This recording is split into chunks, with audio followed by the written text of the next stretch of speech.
De basisscholen maaien vanaf 8 februari weer iepen. Op de Teun de Vries scholen in Verwouden kunnen ze net wachten. Ja, wij hadden er heel veel zin in. Het is wel spannend, maar ik denk dat wij zijn toch van het sociale contact. En we hebben gewoon heel veel zin om de band weer te zien. En dat maakt dus beroep gewoon hartstikke leuk. Toch ben er echt wel wat zwargen en onduidelijkheden. In die zin wel van hoe komt het dat er een besmet is en moet dan de hele groep moet naar huis en de leerkracht moet echt naar huis en willen alle ouders wel testen en ik ga zelf net echt zwargen voor mezelf. Ik dwaar het wel gewoon, maar ik zie ook wel om me heen en collega's die het wel lastig vinden. We gaan hele prutte vragen over van alles en hoe komt het en wat onzekerheden. Maar ik denk toch dat we gewoon dwam moeten en beleven moeten en hoe het komt. Wij zullen alle voorzorgsmaatregelen nemen om het zo veilig mogelijk te maken. En dan ben we er klaar voor. De band had wel behoefte aan sociaal contact. Ze ziek je elkaar op. Wij hadden het voordeel dat ze met de iPad elkaar bellen kunnen en mij elkaar video bellen en dat doe ze ook. En dan ben ik een heel soort band die ziek je elkaar nog op om te piatsen.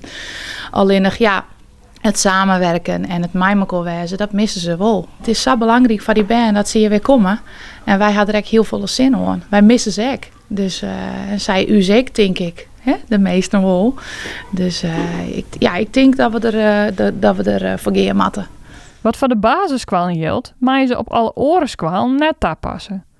Leerlingen van het Dokkinga College moeten dus nog in hetzelfde ritme teruggaan. Ik ben hier nu om de dag op school, alleen voor praktijk, bij zorg en welzijn en soms voor toetsen. En de rest moet allemaal thuis. Ja, ik vind het wel jammer, maar het is nou eenmaal zo.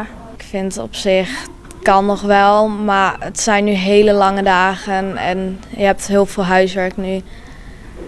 Dat je heel weinig vrije tijd nu nog hebt. Die vrije tijd missen ze het meest. En ook wel de school gewoon, dat we hier gewoon met z'n allen zijn. Dat het gewoon gezellig is. Want anders zit je ook gewoon alleen op je kamer en zo.